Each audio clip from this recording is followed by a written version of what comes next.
It's Conversation with the Governor of the Eastern Caribbean Central Bank on DBS Radio and GIS channel this Wednesday, 10th May at 8 p.m. Join me, Ivona John Baptist Luge, as I engage Governor Timothy Antoine in discussion on developments and prospects for the Commonwealth of Dominica. We will also discuss other issues of national development and what the ECCB is doing to maintain the stability of the banking sector and improve the well-being of the citizens of the Eastern Caribbean Currency Union. You can be part of this live conversation. Call or send a message via WhatsApp to 275-8003 or via the ECCB Connects Facebook page or YouTube channel. Conversation with the Governor of the Eastern Caribbean Central Bank this Wednesday at 8 p.m. on DBS Radio and GIS channel. Also catch the live stream on the ECCB Connects Facebook page and YouTube channel. This Wednesday, 10th May.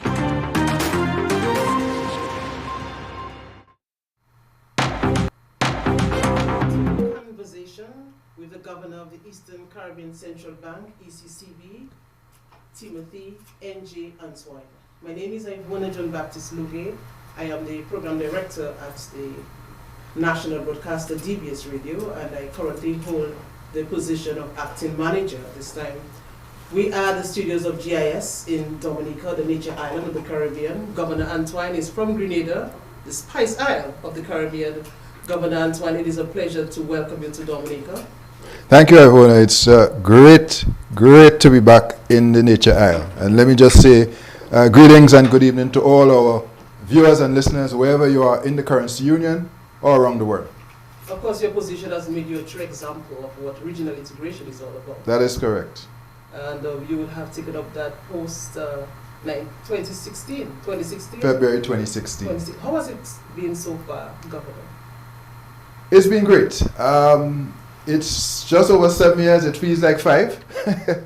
Maybe it's the pandemic, but together with the team at the bank, and of course working with our board and the Monetary Council, all of our finance ministers, most of whom are prime ministers, we've accomplished quite a bit in those years, and I've embraced the challenge fully. And of course, along the way, we've had our ups and downs. Hurricanes Irma and Maria in 2017, then of course the pandemic, volcanic eruption in St. Vincent and the Grenadines, now high inflation, which goes to show the shocks keep coming.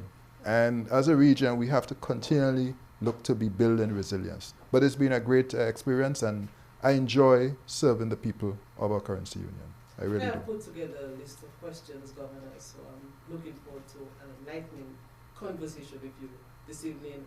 You would have had a very packed schedule in Dominica. Tell us about this. You would have met with the Prime Minister and other civil society as well, trade unions, the banking sector. Tell us about this. Yes, so it's been quite packed, and as we normally would do it for the last few days. In fact, on Monday we started with a visit to the farm of Kondwani Williams. Really impressed with what he's doing there with his team, because food and nutrition security is so important for our region. And of course, he's also getting into the tourism aspect, linking food, linking agriculture with tourism, which I think is very, very important. So that was great. And then, of course, met with the Prime Minister, Minister of Finance, had really good discussions. Monday evening, met the President of the Commonwealth of Dominica on Tuesday morning, followed by the Cabinet. And then in the afternoon, we met with the Leader of Opposition and her team. Today we met with social partners, including civil society, business, labor unions, youth, churches, and this afternoon we met with our bankers and credit union. The NCCU was there as well. So it's been quite good. And just to say, tomorrow obviously we have the members of the media, but we also be making visits to the Rosa Primary School, which is our mentorship school, and the Dominica State College. That is very important for us, those contacts with our youth, those engagements with our youth. So we always look forward to having engagement with the youth. And I'm very pleased that you said this, because of course young people are the forefront of change. Indeed. And I'm really pleased that the ECCB has seen it fit to engage young people, especially at this time? Yes, I'm a young person myself. Just kidding. No, we feel it's very important, and we don't see the youth as the future. We see the youth as the present. We see the future as now. And, you know, recently, for example, we had a songwriting competition, and I was making a point to our young people. When we give you the platform, use your platform, the platform we give you to give expression to your needs, your aspirations, your views, and not just try to shape the conversation, but change the world.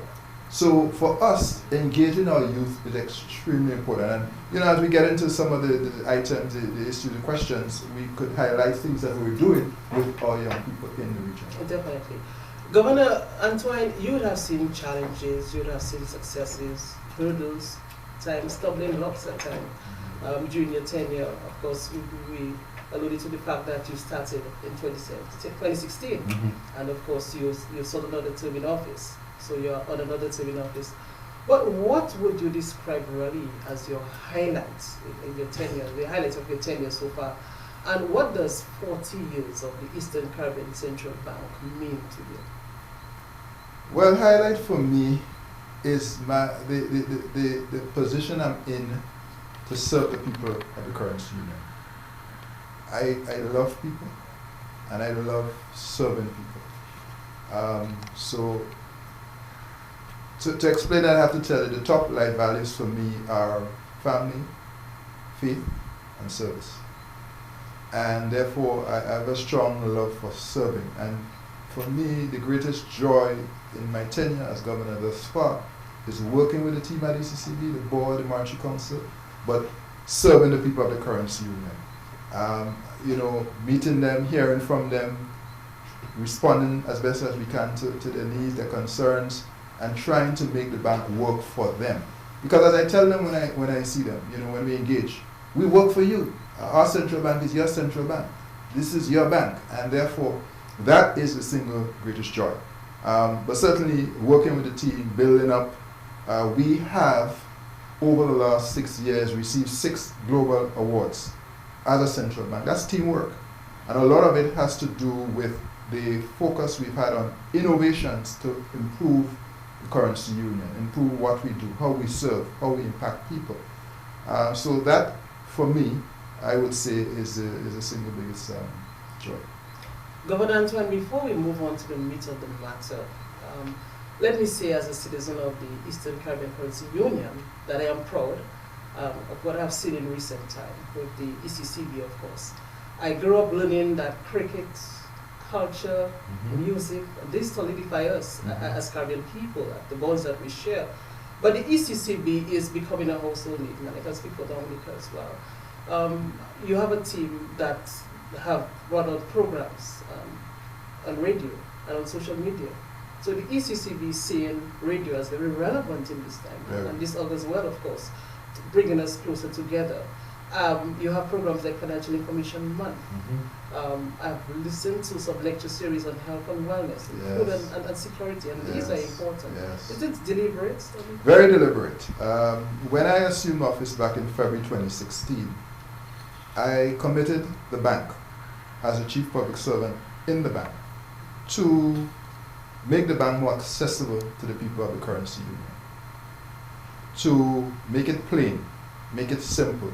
In fact, the words I used then was to raise the veil so that people could look in and see the bank and really understand what the central bank does for them, what it means to them, and for us to be able to improve our service. And one of the first things we started, in the very first week, we went on Facebook, right? Social media. First week. And then we came up with the podcast ECCB Connects. And here I want to give a shout out to Sherman Kirby, who leads that team, Marlon Bristol, who joined the team shortly thereafter, and there are others like Shana, Derek, and Karina Phillips Somersall, and Arrange, Brent Drago, and Nigel Brown, and the team has grown. But what we wanted to do then was to make this ECCB more accessible. A lot of people saw the ECCB as some kind of entity out there, and we wanted to make the bank relevant. And when I move around the currency union, one of the things I hear very often, what you just said, I'm hearing the ECCB, I'm feeling the ECCB like I have not done before. And that means we clearly are impacting people, we're doing something right. So that was deliberate. And you mentioned the things we were doing, and if I could just say, when we started, a lot of the content we generated on our weekly podcast, ECCB Connects, was from us internally in the bank, staff, like management, myself. But what we've done in recent times, especially during the pandemic and since, is to co-create.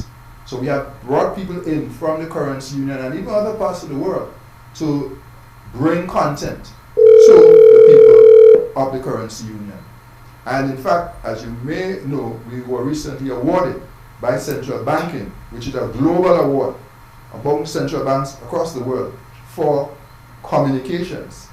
And we were cited for the work we've done, including not just reaching people, but bringing people in and co-creating.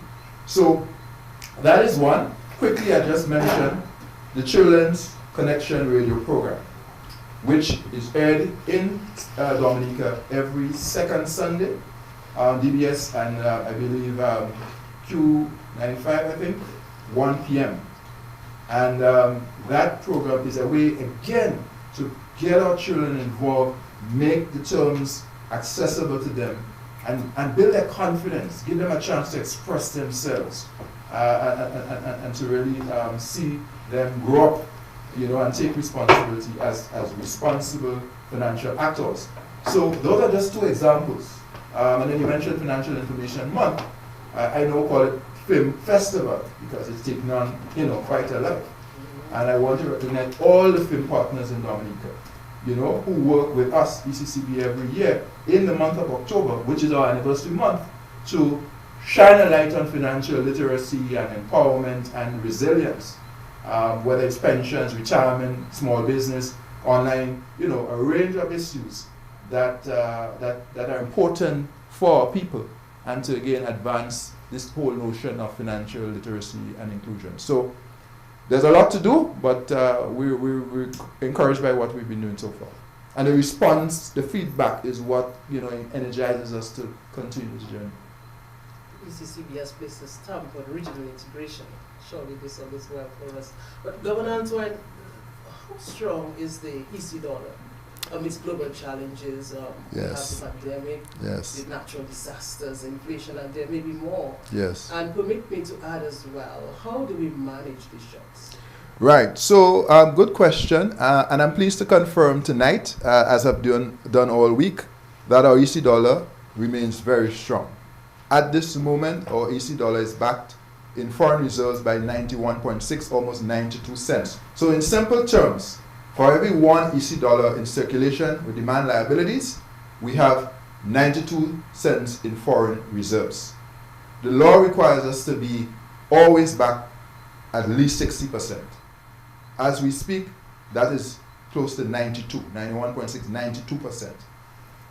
Now, when the pandemic started, March 2020, announced by the World Health Organization, the backing was just over 100, 100.6. It came down as we expected it would. In fact, in April 2020, when I addressed the currency union, I did indicate exactly that. The backing will go down because of the pandemic, but have no fears, we will be well above the legal requirement, and we'll be fine. And so said, so done. It came down to around 90, and it's starting to go back up. It's close to 92, and we expect it to go back up.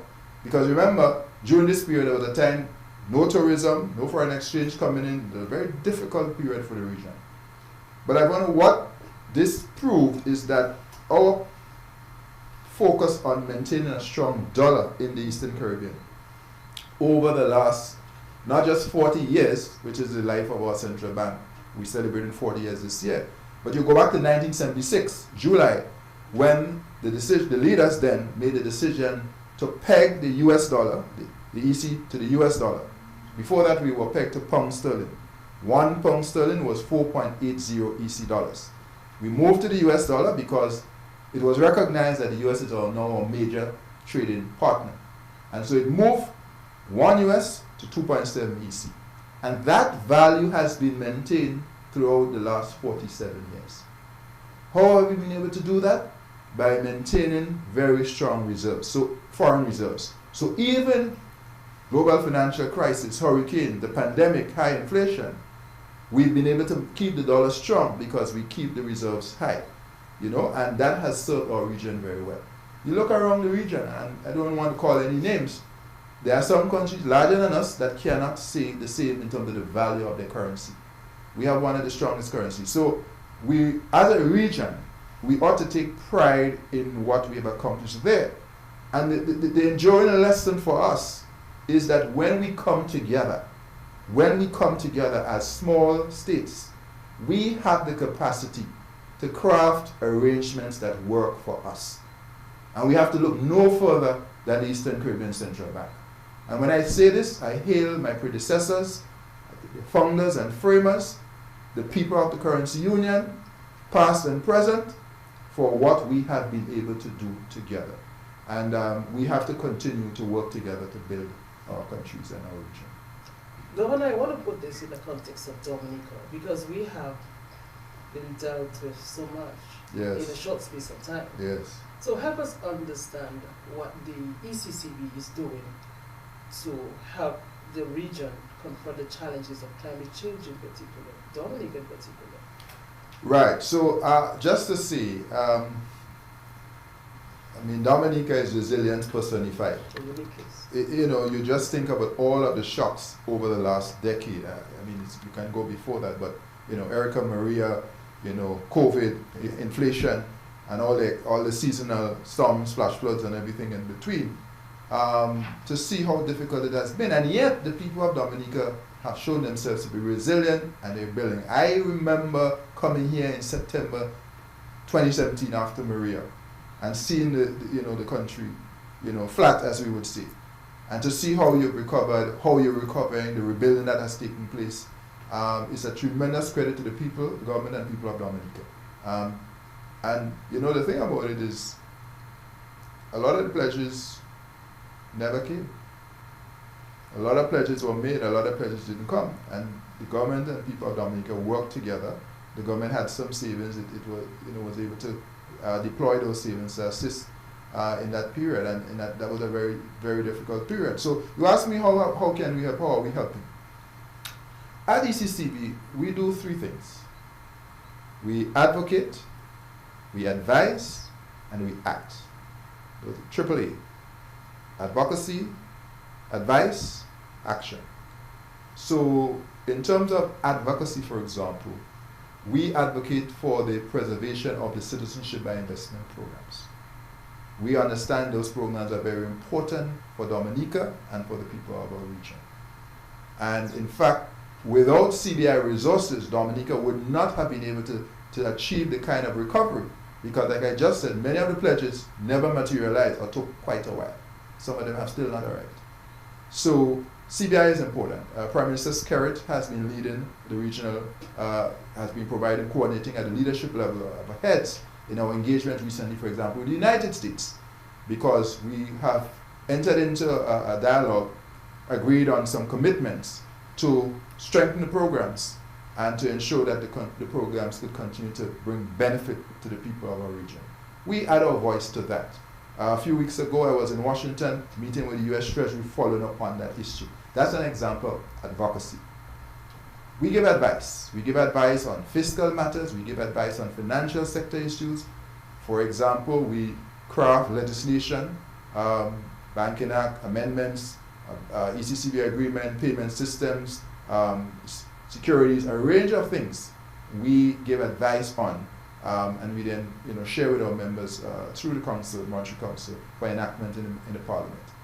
And then we take action. So for example, after the pandemic broke out, we provided grants. In fact, after Maria, we provided grants to Dominica, for example, to assist with the recovery. I remember we gave $1 million grant up front. After the pandemic, when the pandemic broke, we provided grants to assist with PPE and also to help with the vaccines, getting the vaccines over from India. We provided support there. We provided support for equipment. We do practical things. We have recently now been a very strong advocate for renewable energy. Dominica has the potential, as we know, to really be a leader in energy in our region through the geothermal project. We want to see that project get over the line.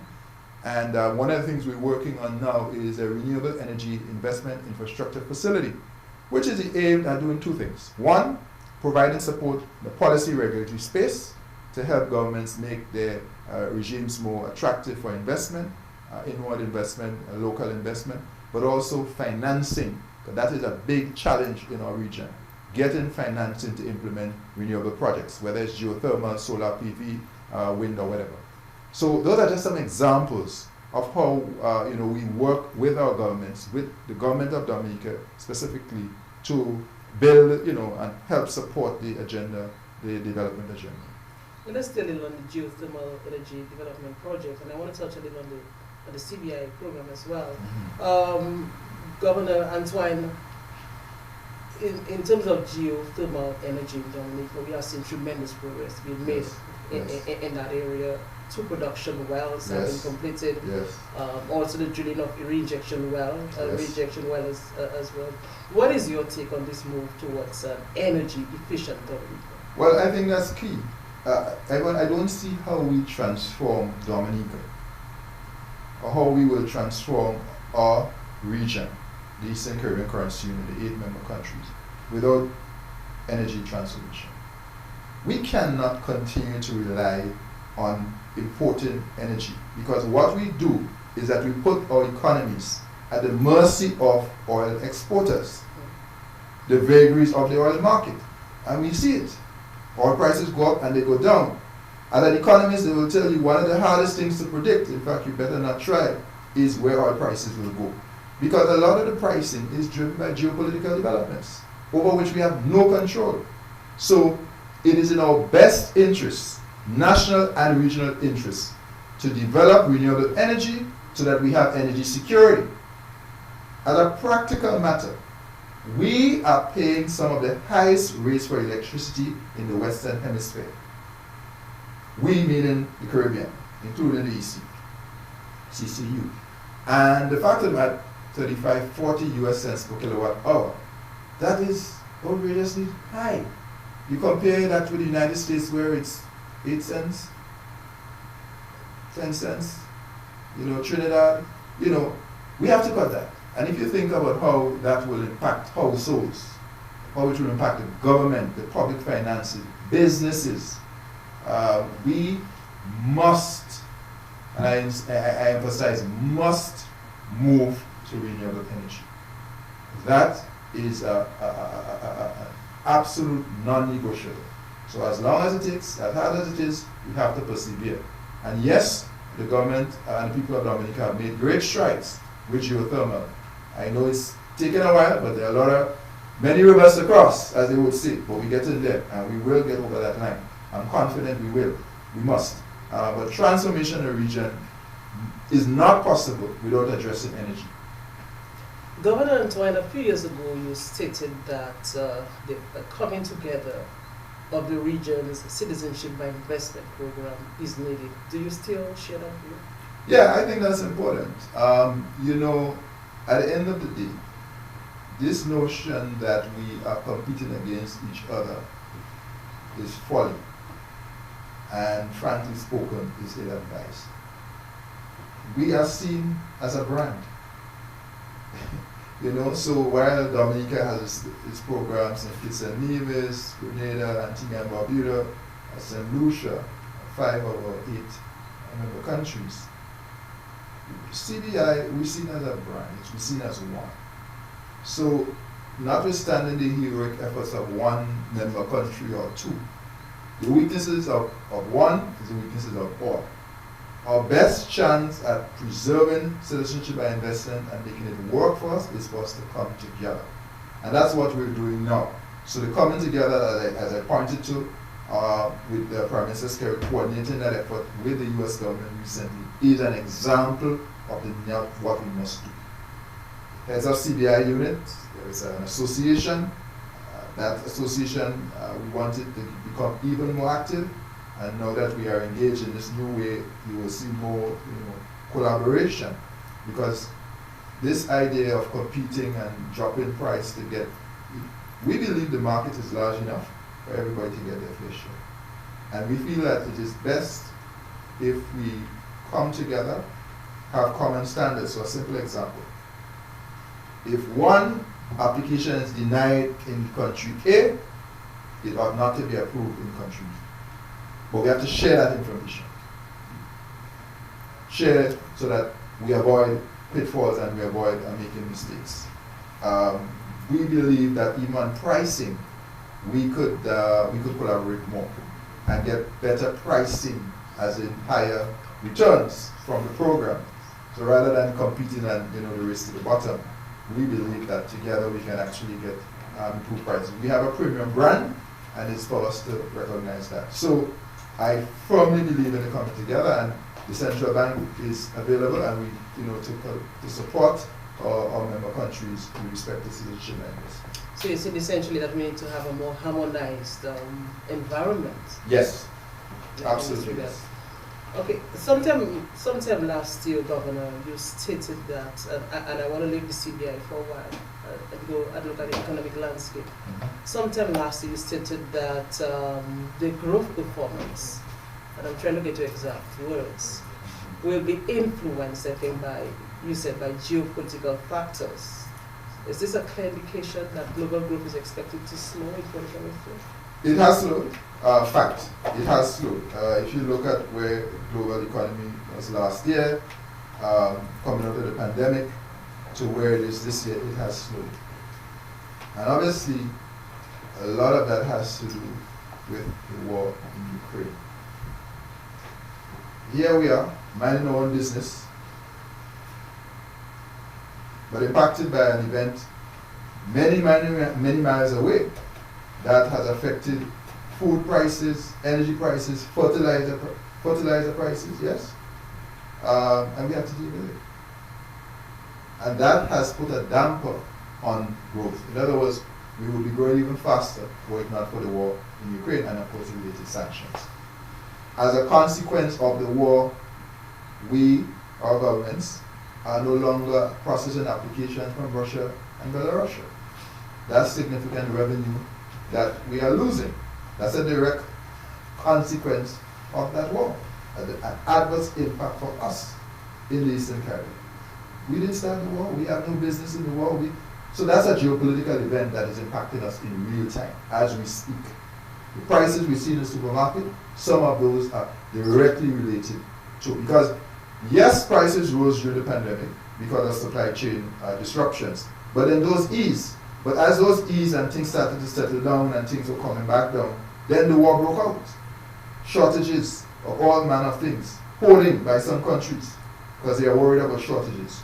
The weaponization of food, fertilizer, those things have hurt us.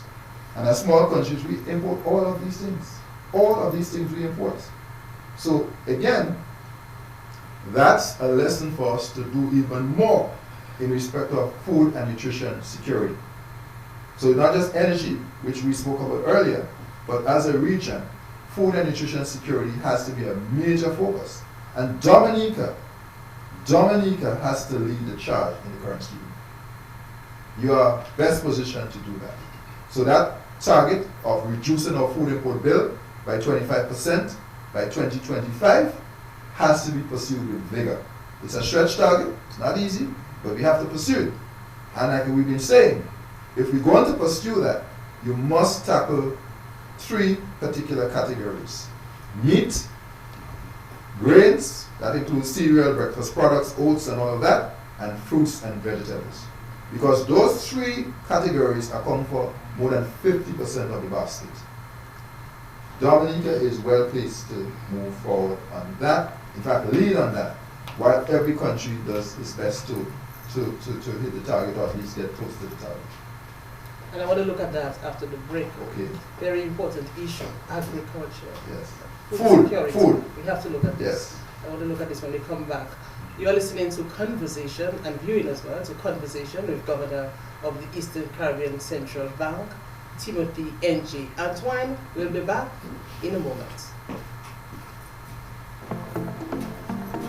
The future is here, everybody Everybody must be aware. The cash taking easy digital. You don't need to use money physically. You could use a phone to send, receive, and so much more. The cash safer, faster, cheaper, so get it up on your mobile phone. Everybody rolling now with the cash. Everybody rolling now with the cash. Everybody rolling now with the cash. We spending easy dollars digitally. Rolling now with the cash. Everybody rolling now with the cash. Everybody rolling now with the cash. We spending easy dollars digitally. The easy dollar is digital.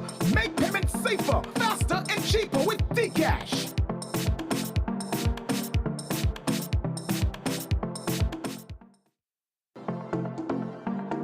The future is here. Everybody must be aware. The cash taking easy digital. You don't need to use money physically. You could use a phone to send, receive, and so much more. The cash safer, faster, cheaper, so get it up on your mobile phone. Everybody rolling now with the cash. Everybody rolling now with the cash. Everybody rolling now with the cash. We spending easy dollars digitally. Rolling now with the cash. Everybody rolling now with the cash. Everybody rolling now with the cash. We spending easy dollars digitally. The easy dollar is digital. Make payments safer, faster, and cheaper with Dcash.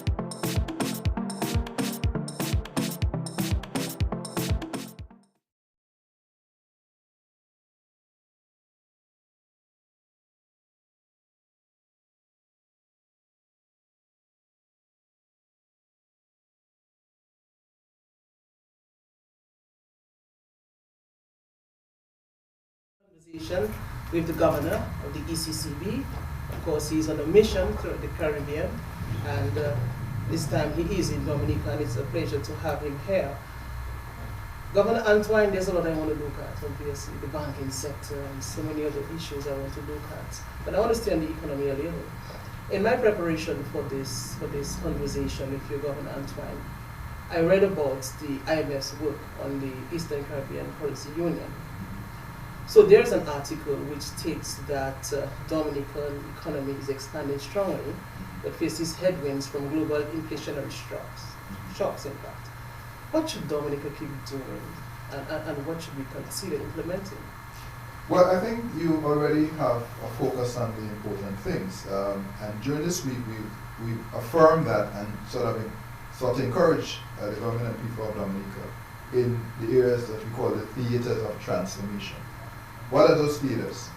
Food and nutrition security, renewable energy, digital transformation, skills, absolutely important for developing the country. And those are some of the key areas, of course, investing in infrastructure. So the key really now is for the country to rally, to do more, and well, to do it even faster. A lot of the growth in Dominica, while subject to external matters like inflation and all of that, is really now the speed at which we can implement projects, whether it's in the public sector or the private sector. That means obviously, you know, if you're in the public service, you need to obviously be doing your very best to push the country forward. If you're in the private sector, you need to be putting on all the stops to get the projects implemented. And obviously, the public and private sector have to work together, because in a lot of cases, one, you need the other. The private sector needs the government to set up the enabling environment with incentives, and the private sector needs to get on with it. Public service obviously needs to deliver key services to citizens and include facilitating investment. So we think some of the things that are, so let me be specific. The international airport, move forward on that, and clearly that is going to go forward. The recent development with respect to the new university coming to replace Ross, key for Portsmouth and the ceremonial areas. The focus on building out key infrastructure, obviously continue to work on housing. Those are critical things. The renewable energy, digital transformation. So I think the menu is there. I think the focus is appropriate. I just think you need to push harder, make sure that everybody understands the vision, and we put it in the same direction. Because when you're small, you really need to pull together. You know, that's something I say all the time across the currency union. It makes a huge difference when we come together and we pull them together. We were great at a cricket team, not so much these days, because we came together as small islands. We're great at a central bank because we've come together as small islands. And I think the government and people of Dominica have to continue to collaborate in terms of pushing the development agenda forward.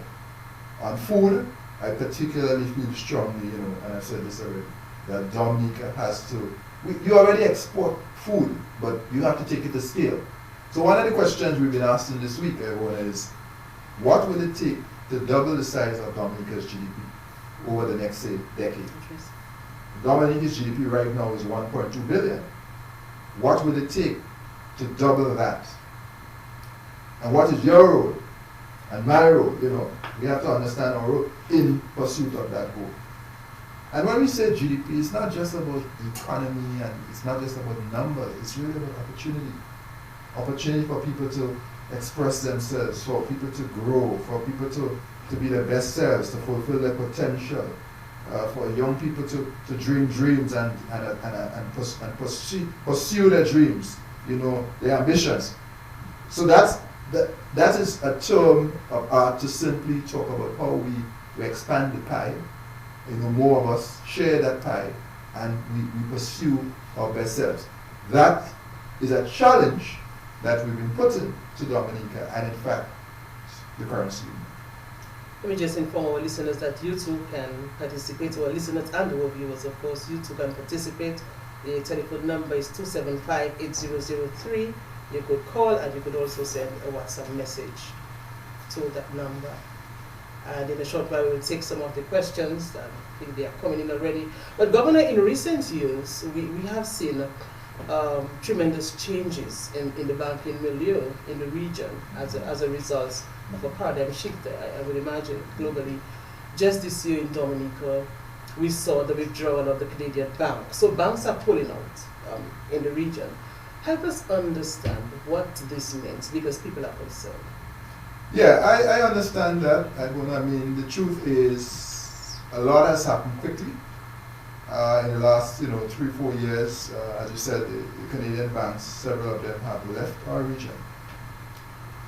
And so people ask why.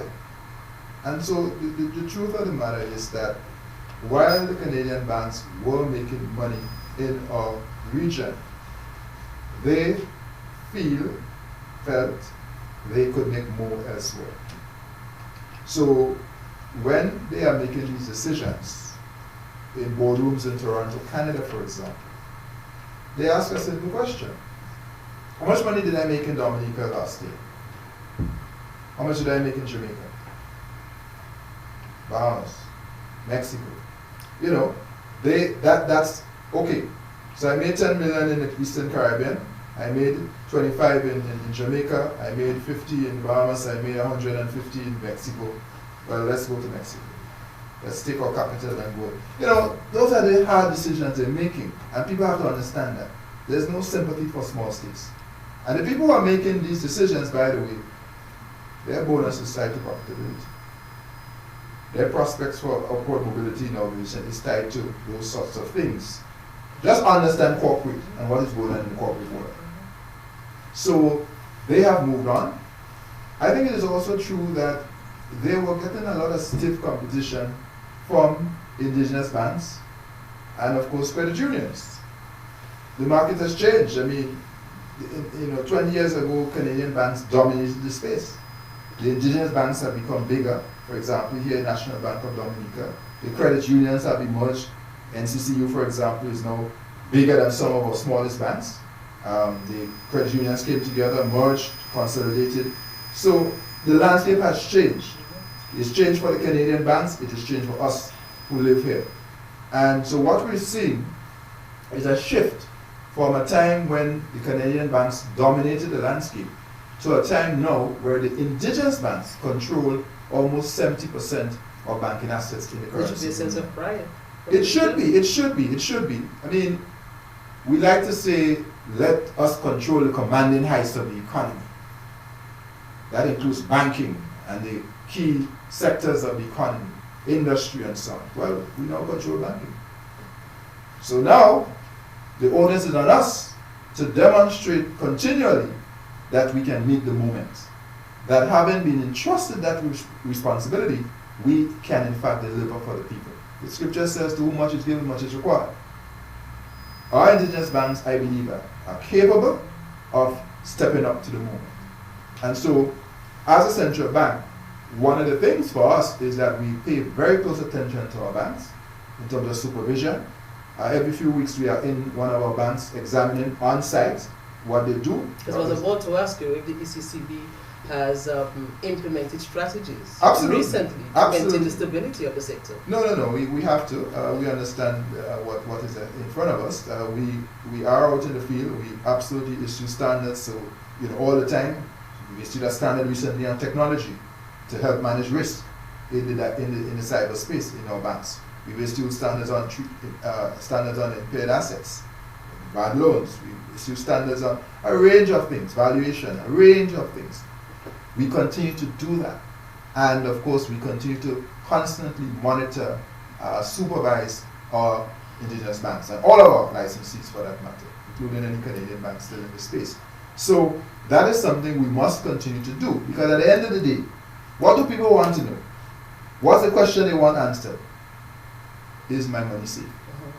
When I go to the bank for my deposit, I can get my deposit. That's what they want to know.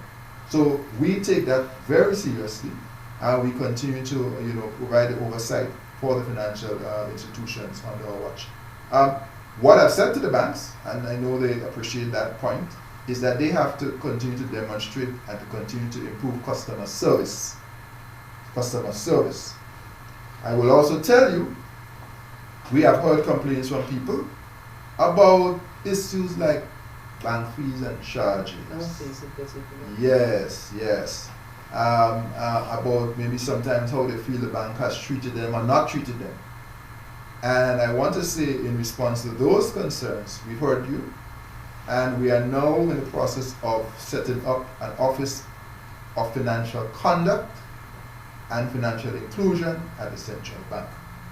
And that will allow us to install, among other things, an office financial ombudsman to help adjudicate on complaints from customers, bank customers, and others around the region. Because right now, the law does not allow ECCB to adjudicate these things. If you call and complain, we will probably make a call and inquire and try to see how we could use moral suasion. On the question of fees, for example, a bank can increase fees. They don't need our permission. A bank does not need the permission of the central bank to increase fees. All they're required to do is to give the customer 30 days notice. So we may ask the question, are these fees reasonable? What's the basis for that? Have you given notice? But we have no authority in the law to say, no, don't implement that, or reduce that. What have we done in the meantime is to put on our website periodically the fees of all banks across the currency union, so the customers could sort of compare and contrast and make their own decisions. Transparency around fees, and that's something we continue to do.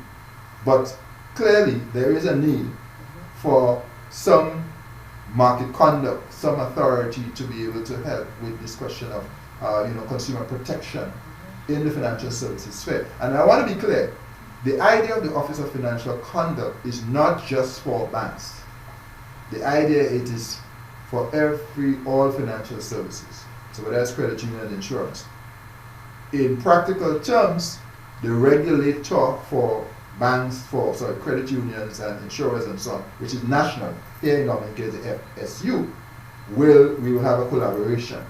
Yes, because legally the regulator is the FSU, whereas for banks it is the ECCB. But we must have a shared collaboration in terms of working on this issue of market conduct for our people. So I want to just say that is work that we are proceeding with very briskly, because we recognize that it's important.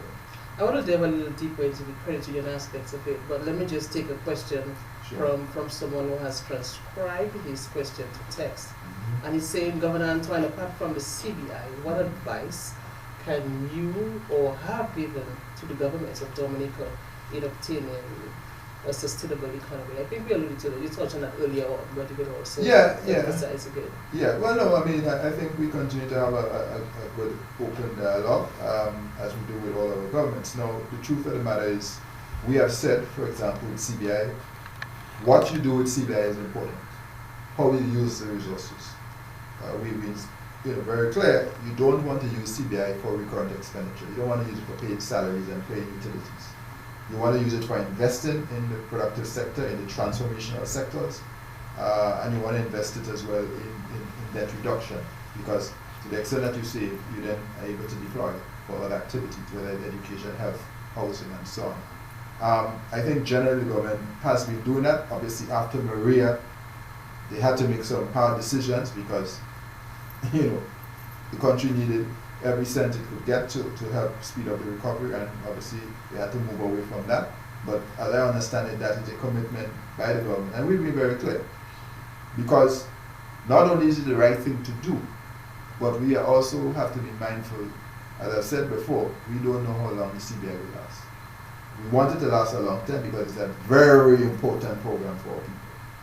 But we have to build in such a way that, God forbid, CBI disappears, we can still function, and so we give, obviously, we give advice on national health insurance, for example.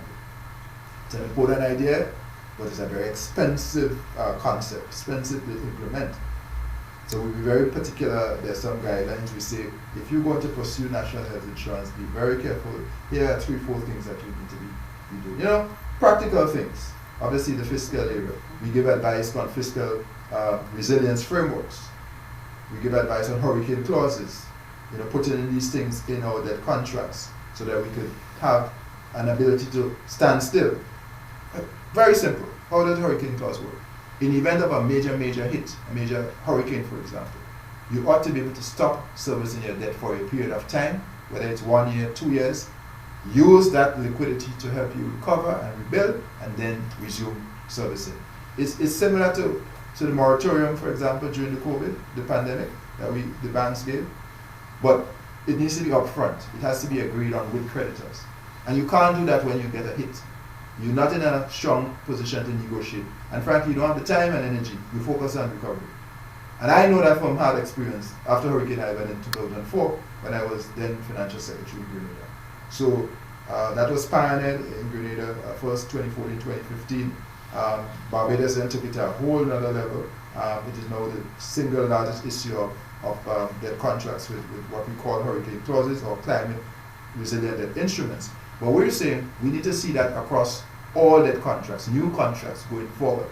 And I'm pleased to say that is gaining traction internationally. We have advocated strongly for that. Our central bank, myself, obviously, I've led that charge. And in fact, at the level of G7 now, the UK and Canada have embraced that. And we are seeing some movement in that direction, the support of the IMF and World Bank as well. So we chipping away at it, but that's an example of advice that we have been given. Just to give you a couple of examples. There's another question as well from the public. What would it take to lower the exchange rate? Would it be possible, and what would be the pros and cons of this? To lower the exchange rate. So I assume the person is saying to lower it from 2.7 to say 2 to 1. I assume that's what they mean. And I think what it would take is that we have to get a lot more productive, grow our economies faster, and generate more foreign exchange.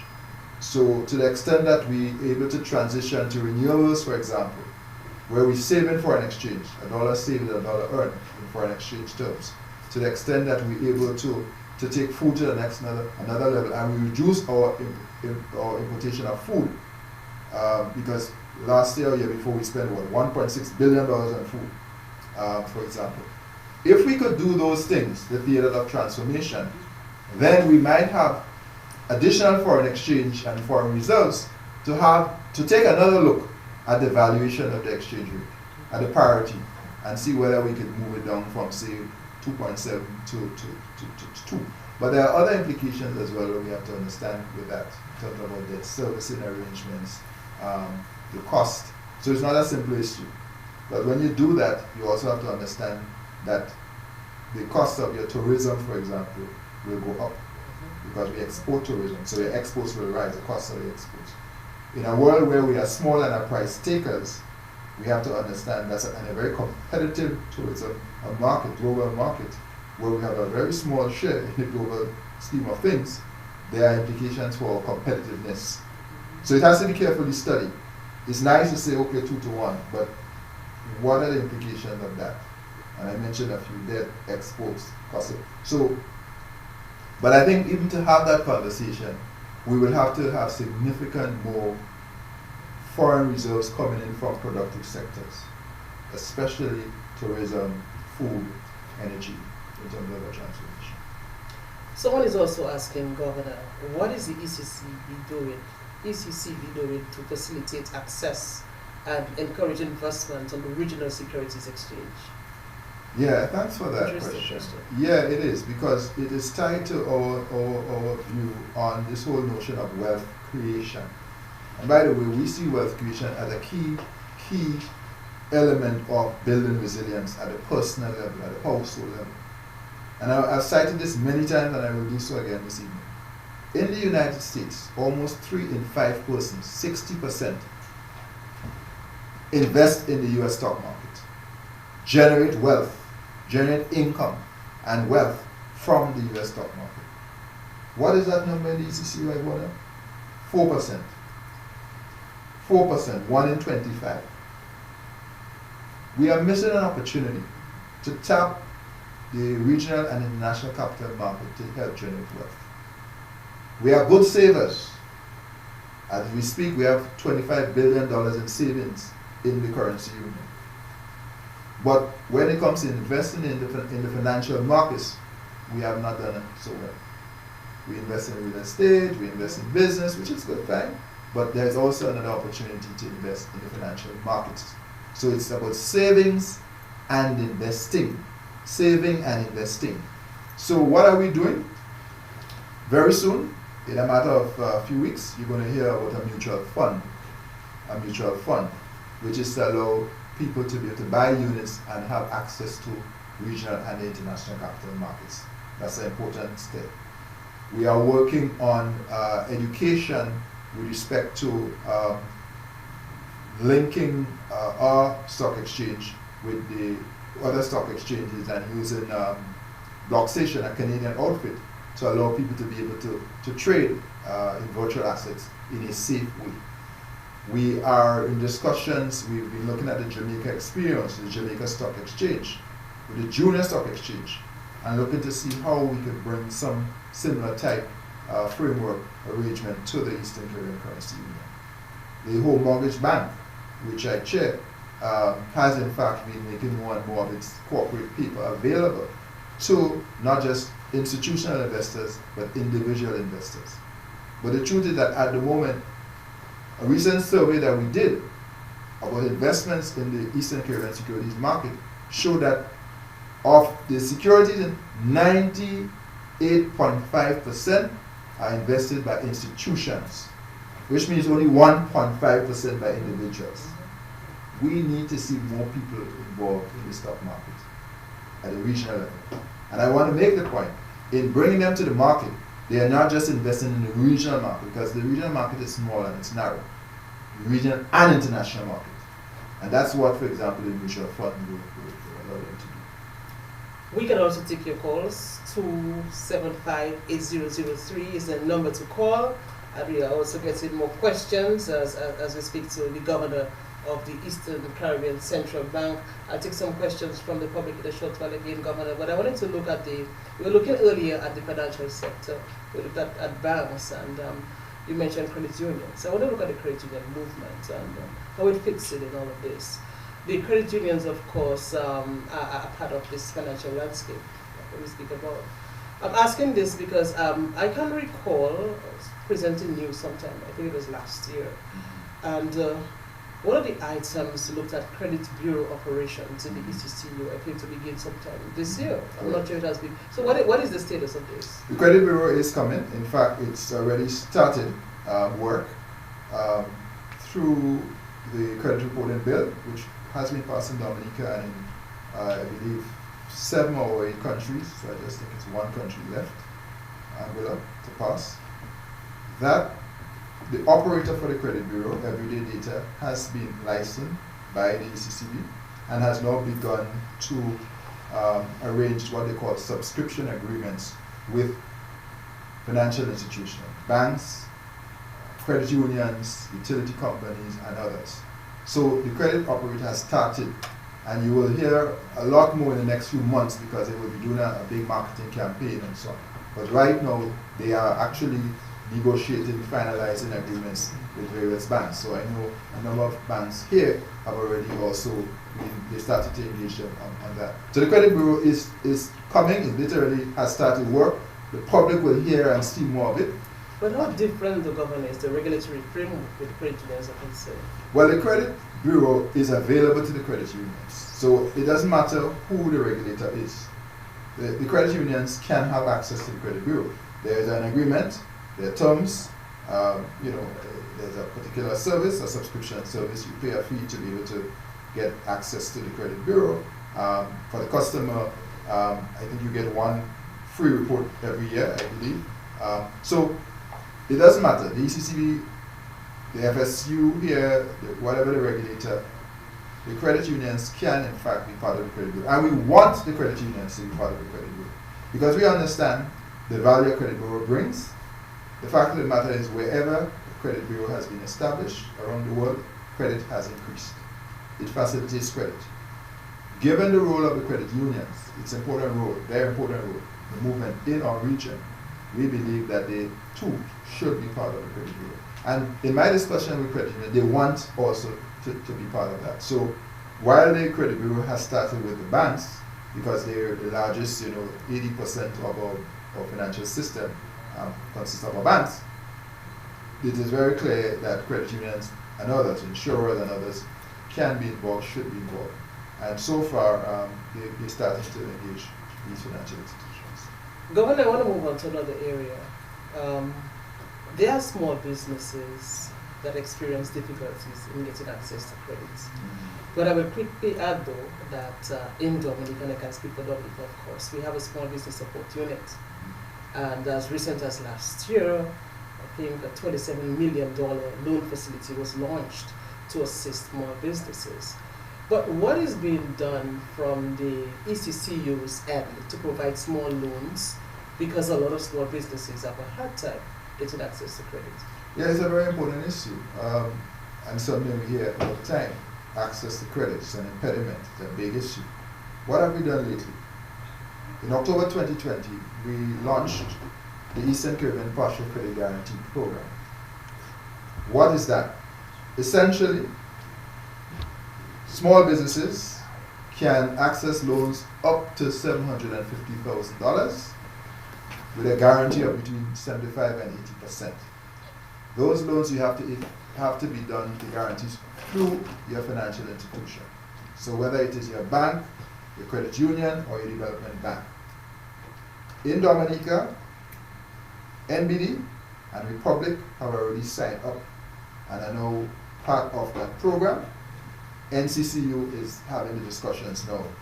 And in fact, as I speak, the CEO of the Partial Credit Guarantee Corporation and one of our team members are in Dominica and will be having meetings on Thursday and Friday of this week with key players on this program. Our intention in designing and launching the Partial Credit Guarantee Program was to provide access to credit to small businesses, including farmers and fishers, creatives, women, startups, and the loans could be as small as $10,000, $50,000, $20,000, $30,000, $50,000, or $750,000. So, and the key here is that the loans, the guarantees are made through your financial institution. So you have to go to your bank. And I would urge people who have an interest to ask your financial institution, NBD, Republic, well, soon NCCU, for the product. What about the partial credit guarantee? And so that, because what has happened in the past, and what the motivation for this was the fact that not only were people complaining about lack of access to credit, but very often, especially for small businesses, they lacked collateral, they lacked connections, they lacked a track record. Because if you're starting a new business, you don't have a track record of people deem you as high risk. Yet for all, you may have a great business idea that needs support. So the partial credit guarantee is intended to reduce the risk of these for the financial institutions. so that they can make the loan with the knowledge that they have a 75 or 80% guarantee. So if you borrow $100,000 in that program, you qualify for the guarantee. The financial institution, your financial institution, will get a guarantee of 75,000 or 80,000. So the risk for the bank is significantly reduced, because in the example of 100,000 now, what is exposed capital at risk is really 20,000, not 100,000, or 25,000, not 100,000, depending on whether it's a 75 or 80% guarantee. So that is a very important facility, we believe, to help small businesses in the region. And again, we are encouraging the banks to share that information. I know there is they've just, the corporation recruited a marketing agent to help them with marketing the product, because 2.5 years in, many people do not know about this program. And that has to change.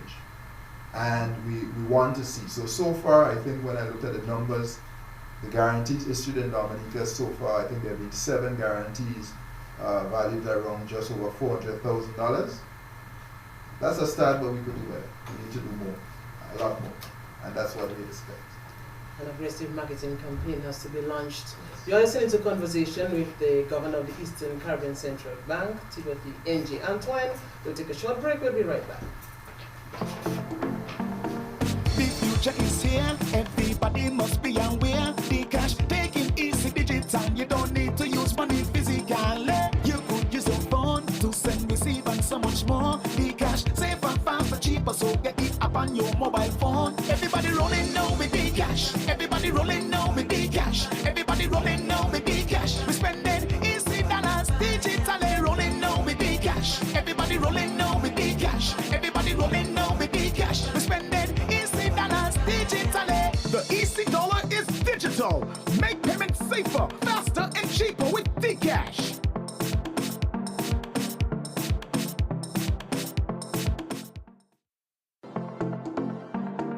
The future is here, everybody must be aware. The cash taking easy digital, you don't need to use money physically. You could use your phone to send, receive, and so much more. The cash safer, faster, cheaper, so get it up on your mobile phone. Everybody rolling now with the cash. Everybody rolling now with the cash. Everybody rolling now with the cash. We spending easy dollars digitally, rolling now with the cash. Everybody rolling now with the cash. Everybody rolling now with the cash. We spending easy dollars digitally. The EC dollar is digital. Make payments safer, faster, and cheaper with Cash.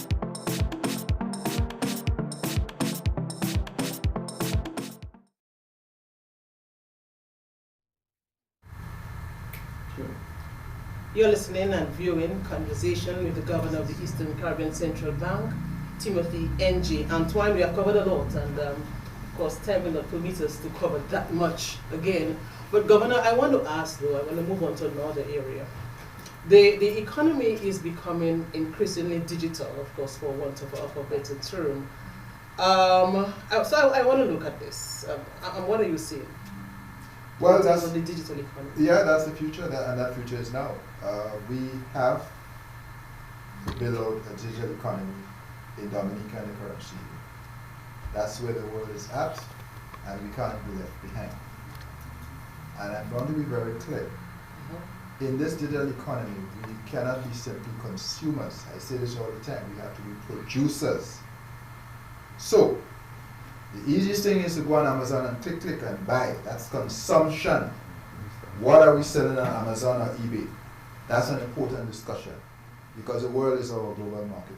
So we have to position ourselves in terms of skills.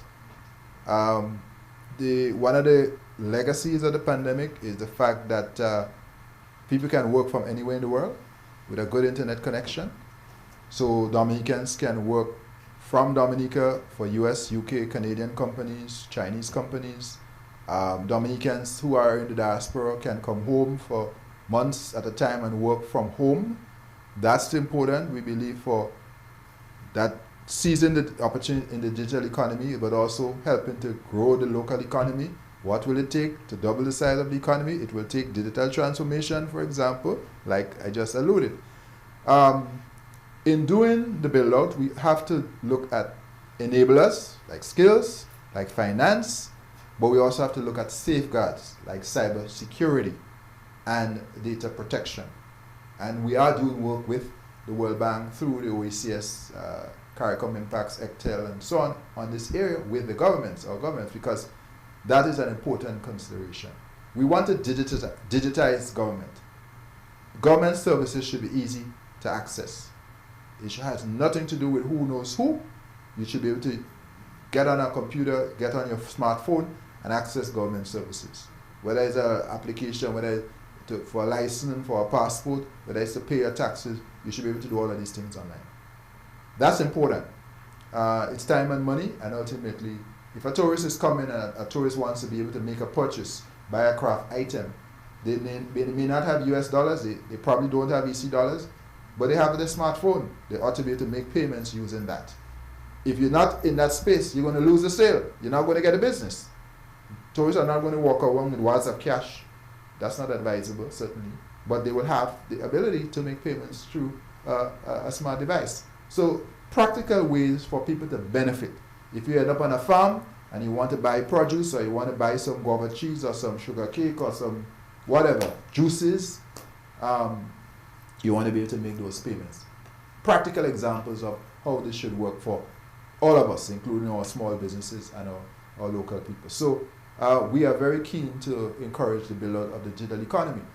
Dcash, for example, again, remember, we advocate, we advise, we act.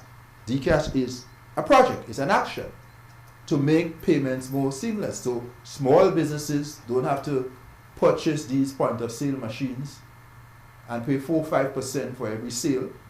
You now have an instrument, Dcash, that you can pay.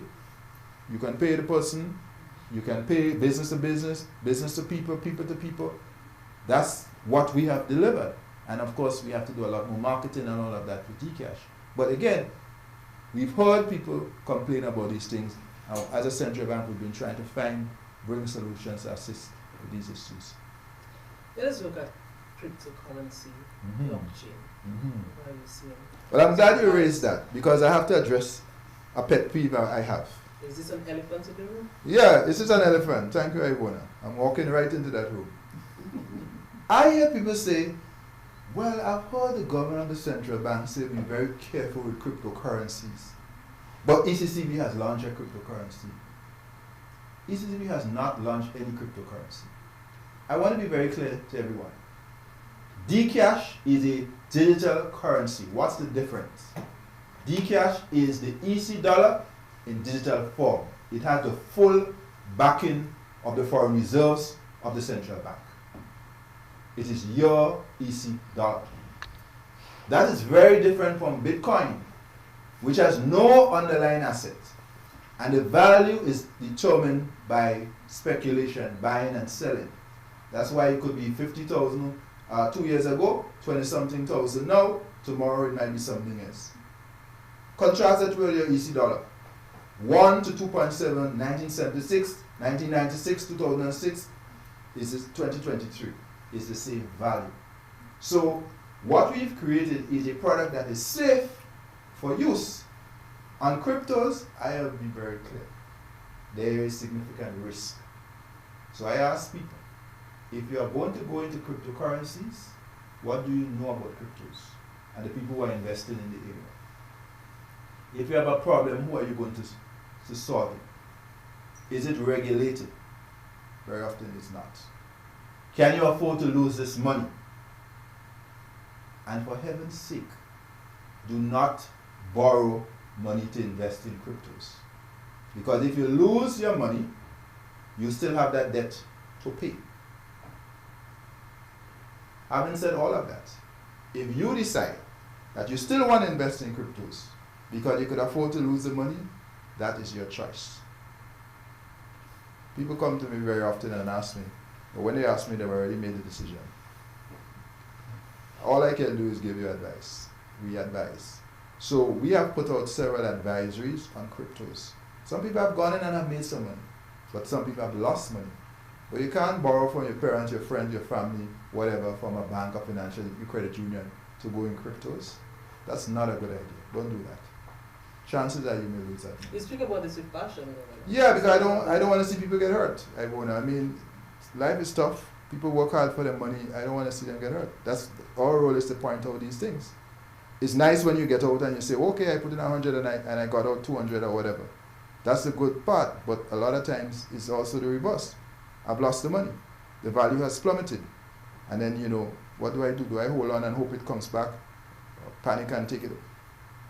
You got to be very careful. Hard-earned money has to be carefully used, prudently used. And so, yes, I speak about this with passion because I don't want to see our people get hurt.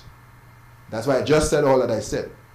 But I also said, if you determine, I can't tell you how to spend your money, I could give you advice. If you determine that you want to take that risk, with all that the advice that you've given, that's your decision. But be careful, please. Governor, before we end, I want to go back to the international airport. You Yes. mentioned this earlier. Yes. This small island development state is undertaking this Yes. major Yes. projects. And of course, we are in terms of the preliminary work and all of this. Mhm. Dominic, of course, as well, creating the enabling environment for Yes. this. So we have a lot of hotels coming Yes. up, and other infrastructure development going on as well. What is your advice to Dominic at this time? Well, let's be very clear. If you're in tourism, you have to have an international airport, right? I know it's expensive. It's probably the single largest project that you will ever do. But you can't be in the business of tourism and not have an international airport. I don't say that lightly, but I certainly, this idea, well, these small islands don't need international airports. They used to tell St. Vincent that, well, Grenada has an international airport, St. Vincent doesn't need one. Well, that's not true. I mean, you need direct connectivity. How do you get hotels into your country? To bring hotels into the country, there has to be an airport that can fly people in directly. When a tourist is making a decision to come to a country, how long is it going to take? How many flights? You, me, when are we traveling? Don't we ask the same question? How quickly can I get where I'm going to go? So, it's a very competitive place. You can't be in tourism and not have an international airport. I'm sorry. So it's a very expensive proposition. It's a very long-term investment. I get that. But the truth is that if you decide you're going into tourism, you have to get into the business of connectivity. And when it comes to bringing a lift, you also have to invest in hotels. Because to negotiate a lift, it depends on hotels on the ground. It's not a chicken and egg. Hotels will come, a lift will come if there are rooms. Because at the end of the day, when they fly people, they have to stay somewhere. So I would say there are a lot of experience around the region. St. Vincent did one recently. Others, of course, exist that Dominica can draw on, of course, internationally as well, in terms of what to do and what not to do with building an international airport. But I think, and then you want to be as prudent as possible in the way you set it up. You obviously always have to think about climate. So anything that you build in any infrastructure has to be climate resilient. You have to build with that in mind. And ultimately, you have to do it in partnership with people. The development is for people. So it's important that people be kept apprised of where things are going and how things are going, and they're able to have their input in terms of design and so on. But I wish the government and people of Dominica every success. I was told this week that the airport has been promised for many, many decades. Almost every party in a campaign has said they're building an international airport. So I mean, it's been around for a while, the discussion. This is the closest we've been, Dominica has been, and I think we want to see it get through, and I have every expectation it will. So I think it's important to just draw on lessons. But you have to prepare. So if an international airport is coming, you've got to get your hotels. You've got to make sure that you're starting to prepare hospitality skills, because you're going to need people working in hotels who have to bring hospitality skills, customer service. That's very important. So you have to be planning ahead.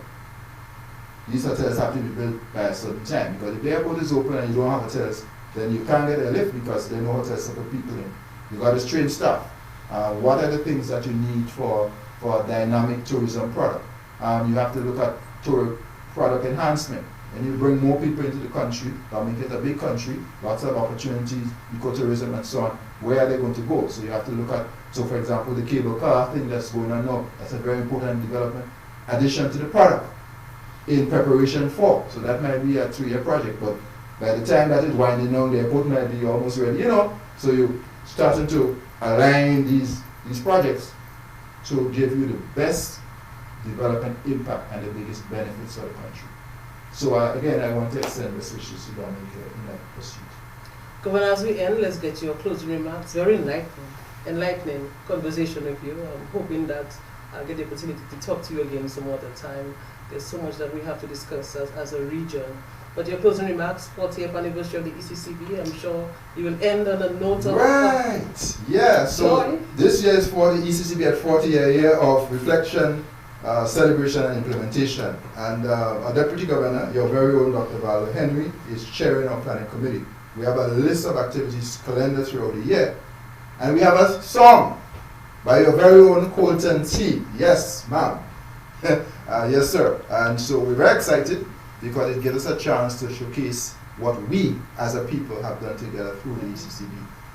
Check out the lectures. You mentioned the anniversary lectures. The one on health in Antigua and Barbuda recently was extremely useful. It might save your life. Seriously, check it out. It's on our Facebook page or YouTube channel, ECCB Connects. Check it out. Something is coming to Dominica in September. One of the lectures will be here. But throughout, we have the Regional Youth Parliament coming. I'm excited about that. 2 representatives from Dominica, well actually 3 people will be coming from Dominica for the Youth Parliament in October in St. Kitts, at our headquarters in St. Kitts. We have a virtual museum coming. We have a range of activities. And so I want to just say to the people of the Currency Union and Dominica, the people of Dominica, in closing, it's an absolute pleasure to serve you. We ask for your prayers. Yes, I'm a man of faith. We ask for your prayers. Very, very important. We are living in unprecedented times. We can't do, well, as the song said, we can't even walk without him holding our hand. I believe that. So I ask for your prayers. We ask for your prayers. And I ask that we come together and build together for Dominica and for the Currency Union. Let's stay engaged. And again, thank you for your warm hospitality this week. Everyone we've met has been so supportive. And I'm very grateful. I love Dominica and it's great to be here. Thank you very much. Well, let me thank you. It was a pleasure spending this time with you, this conversation. I really enjoyed it. Let me thank our listeners as well and our viewers, all those who contributed to this, to making this a success. Let me thank the engineers, the technicians at the GIS studio as well, and DBS radio as well, and all those who played a special role in ensuring that this went through. Thanks again, Governor, and happy anniversary. Thank you very much, and you made me so comfortable I didn't want to stop talking. Thank you very much. You did a great job. Thank you very much, everyone. Thank you.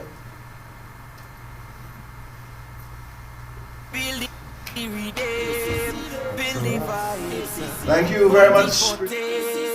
Long time, build every day, build the vibe with the CCB for a lifetime. ECCB 40, long time, celebrating 40, long time, build every day, build the vibes, 40, 40, long time, build every day, build the vibes, with the CCB for a lifetime. Everything intact, we making impact with the cash, digital currency. Quick to react, so we could relax, and that is facts. Reliable, the ECCB protects you and me in each and every ECCU country. Strong polymer currency and solar powered energy, oh yeah. ECCB 40, long time, whoa. Celebrating 40,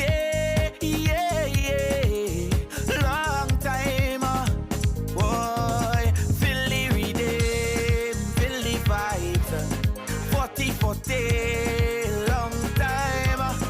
Feel every day, feel the vibes with the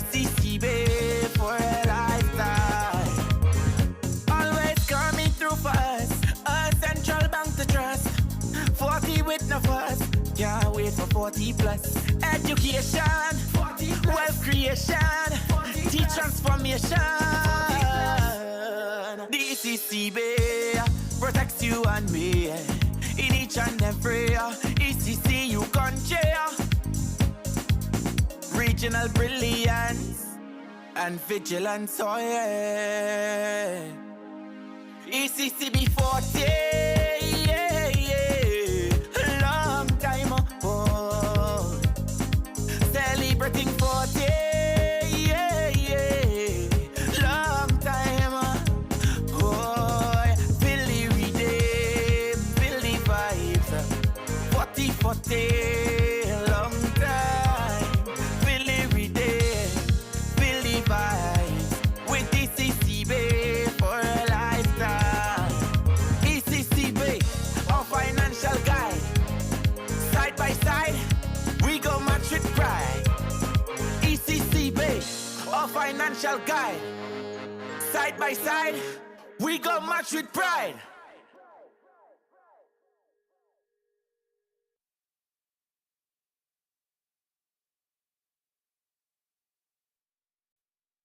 Feel the rhythm, feel the vibes. 40, 40, long time. Feel the rhythm, feel the vibes. With the ECCB for a lifetime. ECCB 40, yeah, yeah. Long time ago. Celebrating 40, yeah, yeah. Long time ago. Feel the rhythm, feel the vibes. 40, 40, long time. Feel the rhythm, feel the vibes. With the ECCB for a lifetime. Everything intact, we making impact. With the cash, digital currency. Quick to react, so we could relax. And that is fact. Reliable. The ECCB protects you and me in each and every ECCU country. Strong polymer currency and solar powered energy, oh yeah. ECCB 40, yeah, yeah. Long time ago. Celebrating 40, yeah, yeah. Long time ago. Feel the rhythm, feel the vibes. 40, 40, long time. Feel the rhythm, feel the vibes. With the ECCB for a lifetime. Always coming through for us, a central bank to trust. 40 with no fuss, can't wait for 40 plus. Education, 40 plus. Wealth creation, 40 teach plus. Transformation. 40 plus. The ECCB protects you and me in each and every ECCU country. Regional brilliance and vigilance, oh yeah. ECCB 40, yeah, yeah. Long time ago. Celebrating 40, yeah, yeah. Long time ago.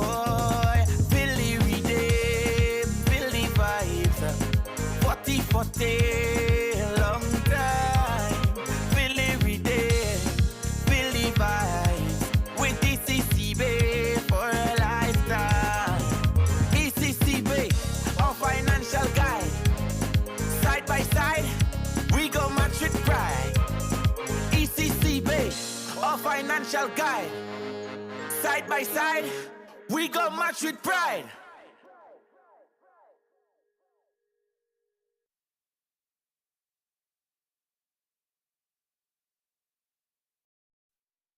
Feel the rhythm, feel the vibe.